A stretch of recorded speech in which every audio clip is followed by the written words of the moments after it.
Galu galā saprast, vai ir mūsu valstī satversmes oriģināls, vai viņa nav. Darbie iedzīvotāji, atbalstīsim šo pasākumu un saulgriežos sadedzināsim tās maskas. Stop maskām! Es noprotu.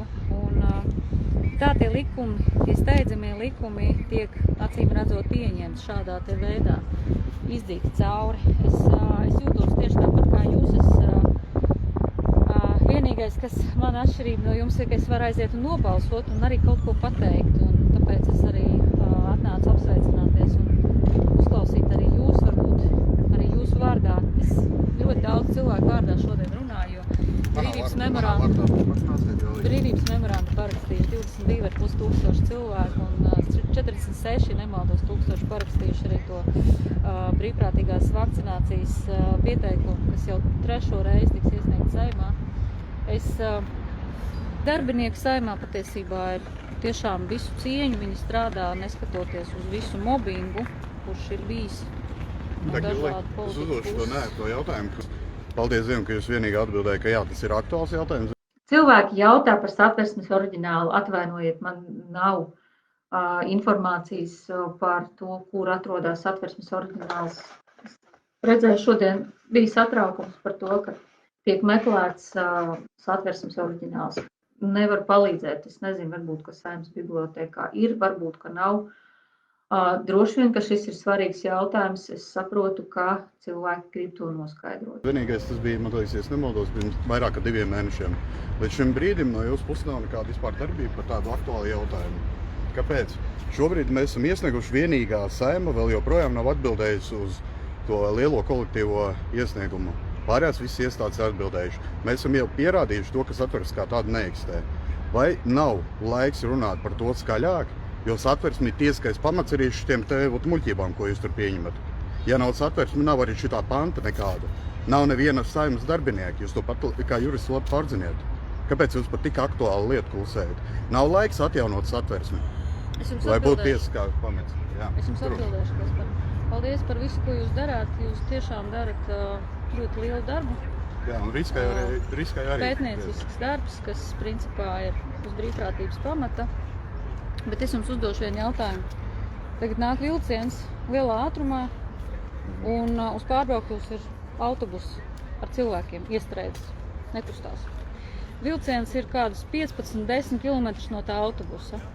Un ir 2 piedāvājumi. Viens piedāvājums ir pārlikt sliedes, jo tās sliedes acīm redzot ir kaut kā nepareizi uzlikts un tas autobus ir iestrēdzis. Tie cilvēki ir apdraudēti. Viens priekšlikums ir pārlikt sliedes, otrs priekšlikums ir noraut stopkrānu. Es saprotu, ko jūs gribat pateikt. Tā ir mana atbilde, un es domāju, ka jūs saprotat. Visiem jāizkāp ārā un visiem jāapvienojas kopā, droši vien to jūs gribējāt, jā? Tas, ko mēs darām šajā gadījumā nevajag man vilcienus un šajā autobusu vilcienā, stāstīt. kur ir iekšā Man interesē, kariņš. kur ir satversme. Un jums vēlreiz es zinu, ka viņas nav. Mēs visu arhīvu izrakņājām. Tas ir tiesiskais pamats arī pat šitiem likumam. Nav jēga nākt cilvēkiem muļķot galvu, ja nav tiesiskā pamata pat šitiem likumiem. Ja nav satversme. Nav tiesiskās pamats vispār nevienam par darbiniekam. Jūs piedāvājat pārlikt sliedes, es piedāvāju noraut stopkrānu šim likumam un tālāk skatīties par to, vai tas sliedes Gaidīt, pareizi Galda saliktas. saka, gaidām rudeni gaidām. Ko mēs gaidām? Jūs mani nedzirdat. Mums sūtās bērns sāk savu vakcinēt. Jūs mani Jau tagad nedzirdat, jau es zvana. piedāvāju noraut stopkrānu šim likumam, savākt 34 parakstus un apturēt šo likumu. Un tālāk mēs varam runāt par satversmi un visām pārējām lietām. Kāpēc mēs Jūs saprotat, līdz šim ka tas ir nerunājam? apdraudoši. Mēs pusgadu runājam par to, kāpēc jūs līdz šim laikam nerunājat. Un tālāk mēs varam runāt par satversmi un visām pārējām lietām. Kāpēc mēs Jūs līdz saprotat, šim ka tas ir nerunājam? apdraudoši. Mēs pusgadu runājam par to, kāpēc jūs līdz šim laikam nerunājat. No šīs intervijas ir pagājis jau vairāk kā 2 gadi. Pagaidām vēl arī vilcieniņiem un autobusiem spēlējās. Jo, kā jau redzējāt, cik bērni tika spiesti vakcinēt. Redzējām augstskolas, kam bērni gāja cauri, kuri negribēja to darīt, kas viņiem bija jāpiedzīvo. Redzi, vienaudži uzskatīja, ka tā ir jādara. Kam vēl joprojām tiek bērni spiesti iet cauri visādiem testiem? Vēl joprojām. Un vēl uz priekšu mēģinās viņiem skaidrot, kā graizīt, mainīt dzimumus. Un viss, kā jau teicu pirms tam, opozīcija ir vieni, tie paši aktierīši. Spēlē savu neķītro lomu, Jo redzi tiekuši pie labiem amatiem, pie labām algām, kas sastāv no 2 līdz 7 tūkstoši. Daudz par tādiem tikai var sapņot. Sevišķi veikalā, parastais mazais strādnieciņš. Bet ko šiem aktieriem? Vienīgi jāspēlējās ar autobusiem, vilcieniem. Nu, ko pagājuši vairāk kā 2 gadi? Kā jau kāda solīja? Tad runāsim par Satversmi. Līdz šim brīdim nav centusies, vienīgi izvairījusies no tā, mukusi. Tas ar vienu nozīmi, lai varētu savu lomu nospēlēt. Un tagad varētu vēl vienreiz mēģināt tikt iekšā, lai spēlētu tālāk lomu. Atceros, cik simtiem reižu tika teikts šo 3 gadu periodā, kā cilvēktiesības tiek pārkāptas. Kā redzam, liela daļa jau sabiedrības vairs neuzticās politiskajām partijām vai mankārīgām, naudīgajām grupējumiem, kuri nosauc sevi pa politisko partiju. Lai vēl kādam atšifrētu ikdienas dzīvi, nepielietojiet vienas frāzes. Nekad nesakiet mūsu valdība. Tā nav jūsu valdība. Nekad nesakiet mūsu likumi. Jūs tos likumus nepieņemat. To kāds cits pieņem. Nekad nesakiet mūsu nodokļi. Jūs tos nodokļus sev nelemiet. To kāds cits lem. Nekad nesakiet mūsu valsts, jo neesat ne viņu dibinājuši. Neesat pat redzējuši savā dzīvē tik daudz kā valsts deklarāciju. Tāpēc, ka tādas neeksistē.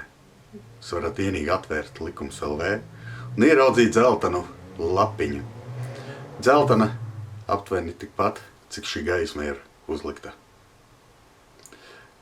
Atkodējiet sevi un sākiet vispirms ar to, kad noliedziet visu to, kas jums ir gadu gadiem mānīts iekšā. Tāpat kā šādi politiskie aktierīši, kuri skraida, lai tikai tiktu pie lielajām naudiņām, lielākām ietekmēm, stāstot jums visādus makaroniņus uz auss karot, no rīta līdz vakaram.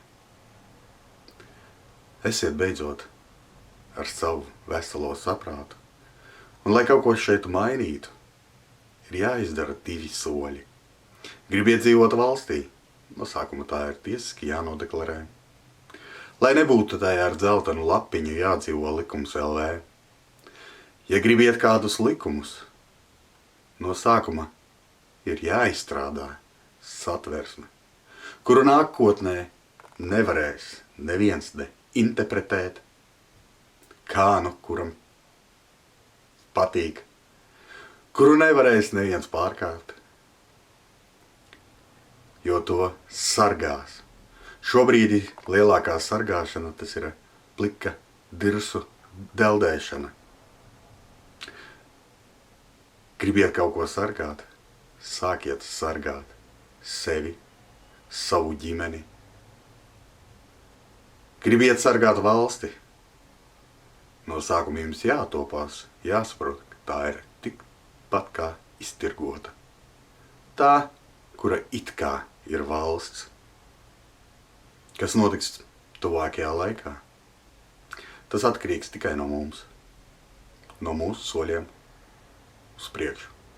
Vai lēticīgi ticēsim katram aktierītim, vai arī tomēr sāksim draudzēties ar veselo saprātu un nedzīvosim pēc dzelteno lapiņu sapņiem, kurus lēnām izpērk tuvākās korporācijas, Zviedri, Vāci, Angļi, Amerikāņi un tā tālāk. Tas saraksts ir ļoti garš. Sāksim domāt. Sāksim cīnīties nevis ar sekām, bet sāksim domāt par cēloni tām sekām. Kāds bijis man tāds kolēģis izbijis. Vēl joprojām skraida pa iestādēm bļausīdamies. Pārkāp likums. Nezinu, varbūt dažiem vajag 10 000 vārdus teikt, 10 000 reižu teikt, pārkāp likumus, lai viņam pielektu.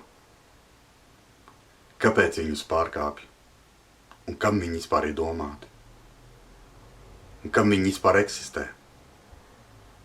Kādam varbūt 10 000 reižu izsakot pārkāp likumu tikai pieliks, kad likumi pēc būtības ir izstrādāti tikai, lai kāds uz to rēķinu uzdzīvotos. Un ielikšu jums mazu frāzi. Tie, kur uzdzīvojās, ar kādām mašīnām braukā, kamēr jūs skraidat un bļaujiet pārkāp likumu.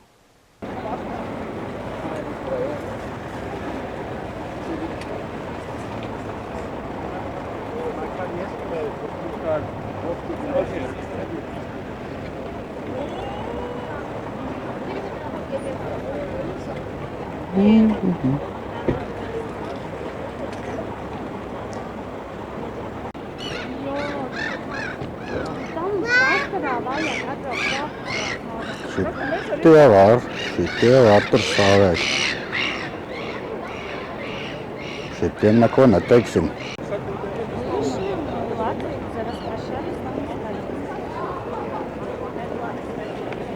Jūs, lohi, dzīvojat ar sūda mašīnām, mēs brauksim ar krūtiem pēdējiem modeļiem.